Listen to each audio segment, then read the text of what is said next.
Does God answer prayers? Well, there's a way to say hello again. Haven't seen you in a while. Hope all is well. I'm doing all right. I'll get to that in a couple of seconds here. It's been a rough grind this summer. Not that you asked. Sometimes I do that with customer service representatives. I say, hey, how are you today? And they say, fine. And I say, oh, I'm doing well too. Thanks for asking. And sometimes I get a surprised look on their face. And sometimes they ask for me to be escorted by security. So it's hit and miss. You know, not all of these can be gems. Some of you, not all of you, have been wondering where I've been. Wanted to be clear, you know, for people who watch the show, we take a 3-week break every December around Christmas and July, right after the week of the 4th of July. So we actually broadcast through the week of the 4th of July and then 3 weeks. And you see a 3-week break. We actually take a 2-week break and we work on some production stuff. Now, this year, it's been a little bit longer. We'll be coming back Monday, August 10th. Monday, August 10th, and the schedule is going to be a little bit different. It's going to be a little more heavy duty. Not quite Mug Club quarantine month, but we'll be doing Good Morning Mug Club every day, Monday through Thursday. And every single time there's a debate going on, which, let's be real, probably won't happen, but they'll fill it with something else, or a town hall going into election. We'll be covering that for as long as it lasts with a live stream at night. So a pretty busy schedule. And I did want to get to, by the way, this is a shirt. Officer David Dorn will be. This is actually in beta. Can you beta a shirt? I don't know if I am beta wearing the shirt, but it's like beta testing. We have a finalized version that's more inkjet, nice and softer, so I don't feel like I'm being punished by a mistress at louderwithcrowdershop.com. It's available, and all proceeds, all profits from the sales of that shirt will be going to David Dorn's family directly. So. Yeah, we had to take a little bit of a longer break, and I wanted to fill you in on it, and then kind of get back to the idea of God answering prayers, because I will tell you this, I've experienced the closest direct answer in a way that could be quantified to prayer that I can think of, at least in my adult life. I could be wrong, don't hold me to that. It was a rough month. For those of you who may not know, my wife... Oh, let's just get out. We had a miscarriage in the family, and then my wife had to undergo a basic procedure, and she woke up paralyzed from the waist down. So this was happening the last 2 weeks that I was doing the show during COVID, so it was a nightmare. And when it happened, my mom was with her, so I couldn't go and visit her for 24 hours.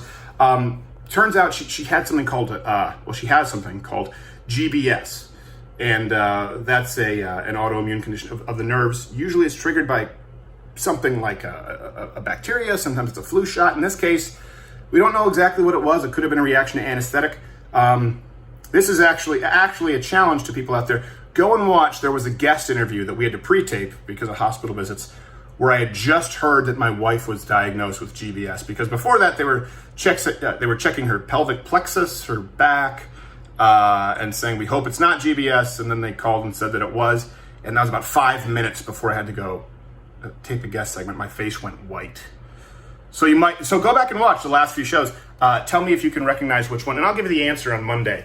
Again, Monday, August 10th, as to what it was. But I tried to keep up appearances, love. Only my wife paralyzed from the waist down.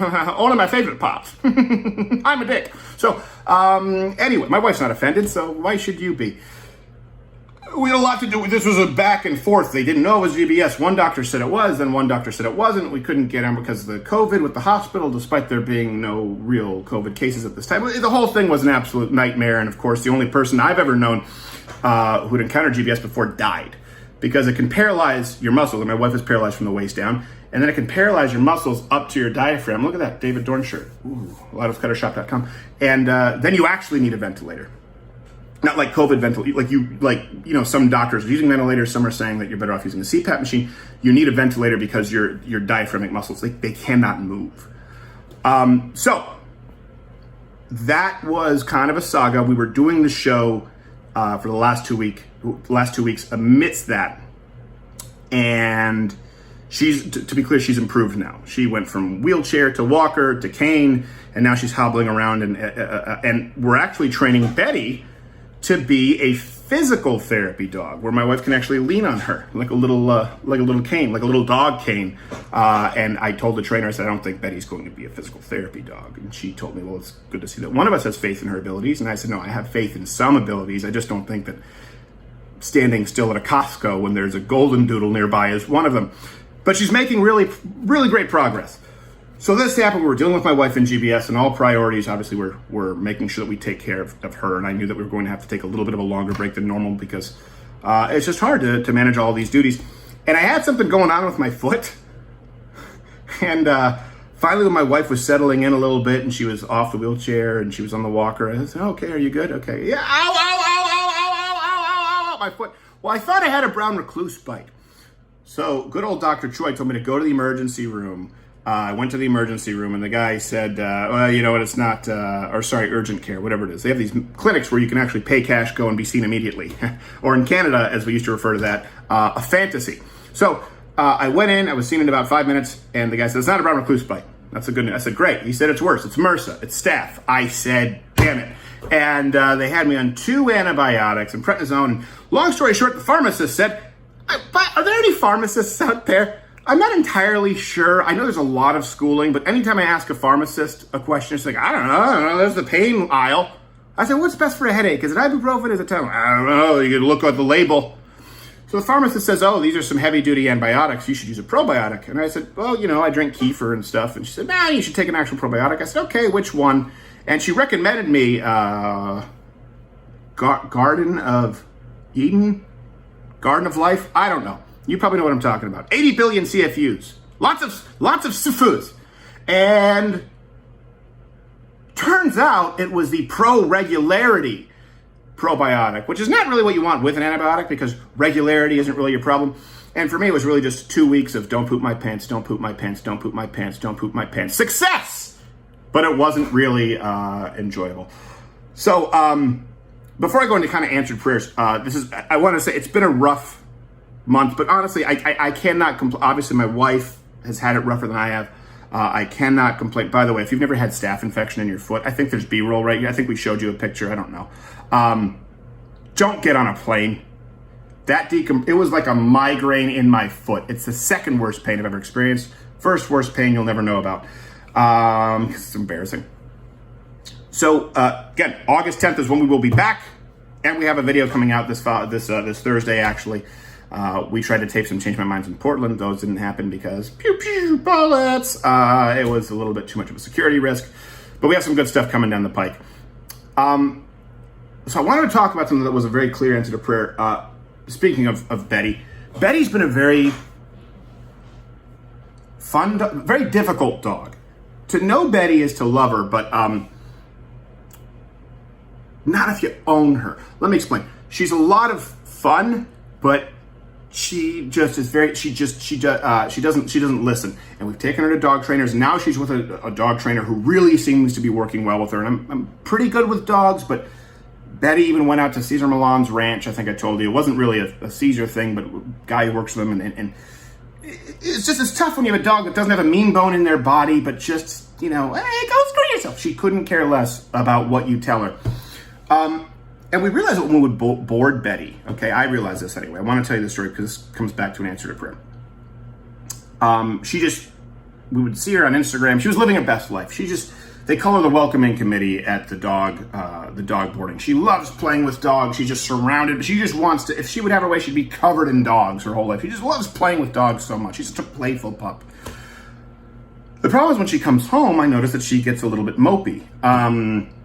And I knew that we could never be a family that has, 4 or 5 or 50 dogs like these sort of dog boarding facilities. And so I felt guilty, like we were sort of robbing Betty of what it was that she was most happy with. Now, let me be really clear about this here. A lot of people say, my dogs are like my family. And then they go, I moved to an apartment that doesn't take dogs. Oh, well, you want them? That's not your family. That's not your family. That's a piece of furniture that you like to put in a sweater vest every Halloween with a pumpkin hat. Don't tell me it's family. I have never purchased a dog with anything other than full intent and have to own it for the entirety of its life, period. I adapt my life to the dog because I took on that responsibility. Not saying it's as important as a human, but that is a responsibility that I take on through no fault of the dog. It's reliant on me. But with Betty, I did feel a little convicted that, hey, you know, there are a lot of people who want to, funny enough, Gerald thinks he wants Betty. A lot of people are asking to take Betty, and it's just like, what about Bob? They're like, I'll be better, Stephen. No, you won't, Betty. You're just saying you will. So everyone else loves her because they don't have to deal with her at night when she gets the zoomies. But we realized that it really calms her down to have other dogs. And so I was really afraid in broaching this topic with my wife, because I know Betty's kind of her project, and I got Betty for her for Christmas. And I know it would upset her to even float this idea, but I said, hey, Hillary, can we sit down? Can we talk about this? I said, I noticed that Betty really, really likes being around other dogs. And a part of me feels a little guilty that we can't really provide that for her in this house. And only if we think that we could find another dog that we could bring into the house and provide it the kind of life that it wants with a family, like Hopper used to love being around us. He could never be bored. It would be traumatic for him. He'd have PTSD like Rambo, just with treats going across the site. It wouldn't work for Hopper, but Betty loves it. And I said, should we maybe consider finding another dog for this home and finding a home for Betty? And my wife actually said, you know what? I've actually been afraid to bring that up with you because I felt this way for a while. But I just really don't want to give up Betty. I love her. I feel bad that she's not super happy here. And we said, okay, well, we don't want to give up Betty, but we want to give her the best life. How about this? How about we ask a friend of ours who's actually a guy who was boarding Betty. We said, how about we ask him if he has any dogs to foster? And if there's a good dog out there that we can foster and in the house, plays with Betty, maybe that'll be enough. Maybe one other dog will be enough and she'll be happy and it'll be good for the other dog. It'll be good for Betty. It'll be good for us and everyone will be happy. We won't have to, send Betty away to her best life. So I said, okay, I love that plan. Well, 4 days later to the day, someone messages me, I think through Instagram, a fan who watches the show. Didn't know where I lived, just said, hey, I know that you lost Hopper in December. And you have Dogo Argentinos, and they're pretty powerful breed, pretty particular. Wanted to know if you wanted another male because our male doggo just doesn't get along with an older male that we've had who's kind of getting up there in age, and they're kind of going at it, and we're about to have a baby, and it's just not the best situation for him. We love him. We really would like him to go to a good house. It's obvious you love your dogs. Long letter. Saw a picture. About stopped my heart because the picture looked like Hopper, but bigger. And run a search. This lady was 8 minutes away from where I was at that time. I could have been anywhere in the country, 8 minutes away. So I said, well, let me introduce Betty to Lewis, who is now known as Joe Lewis, with her permission, named after the best heavyweight boxer of all time in honor of him. I always just change the name a little bit, so kind of ditching their previous name, ditching the slave name, converting to the Nation of Islam, that thing. And we saw him from afar, and he's a big dog, bigger than Hopper, 110 pounds. And there's so much I can get back and forth. And long story short, Betty and Joe Lewis are obsessed with each other.